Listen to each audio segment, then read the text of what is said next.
அஸ்ஸலாமு அலைக்கும் வரஹ்மத்துல்லாஹி வபரகாத்துஹும். இன்று நாம் இஹ்லாஸ் உண்மையான எண்ணம் பற்றி கற்றுக்கொள்ள போகிறோம். நீங்கள் வீட்டில் உங்கள் அம்மாவிற்கு உதவி செய்கிறீர்கள் என்று நினைத்து பாருங்கள்.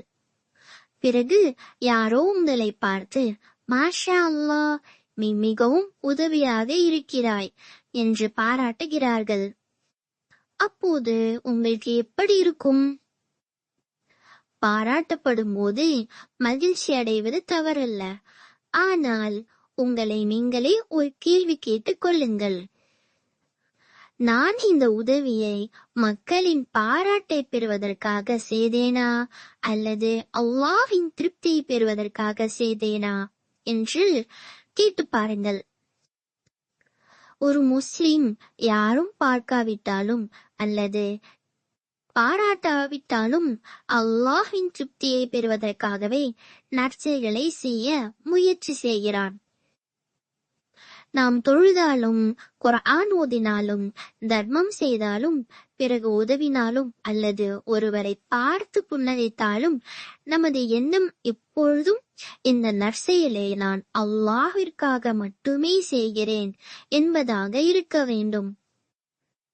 நமது எண்ணம் தூய்மையாக இருந்தால் சிறிய நற்செயல் கூட அல்லாஹ்விடம் மிக பெரியதாக மதிக்கப்படும். அல்லாஹ் குர்ஆன்ல சொல்றான், قُلْ إِنَّ صَلَاتِي وَنُسُكِي وَمَحْيَايَ وَمَمَاتِي لِلَّهِ رَبِّ الْعَالَمِينَ.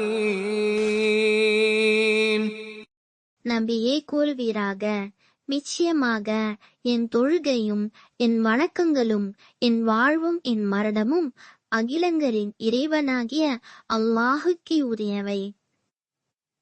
நாம் செய்யும் தொழுகை, வணக்கம், நற்செயல்கள் மற்றும் நமது வாழ்க்கையில் ஒவ்வொரு செயலுமே அல்லாஹ்வின் திருப்தியை பெறுவதற்காக இருக்க வேண்டும்.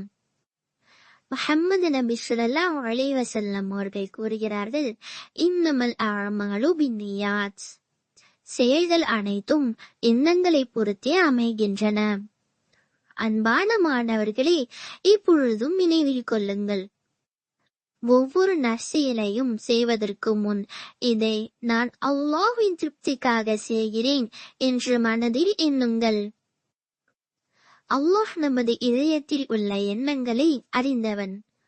தூய்மையான எண்ணத்துடன் செயல்படும் சிறிய நற்செயல் கூட அவனிடம் மிகவும் மதிப்புக்குரியதாகும். அல்லாஹ் நம் அனைவருக்கும் இஹ்லாசுடன், உண்மையான எண்ணத்துடன் நல்ல செயல்களை செய்யும் பாக்கியத்தை அருள் புரிவானாக. ஆமீன். ஜஸாக்குமுல்லாஹு ஹைர். அஸ்ஸலாமு அலைக்கும் வரஹ்மத்துல்லாஹி வபரகாத்துஹு.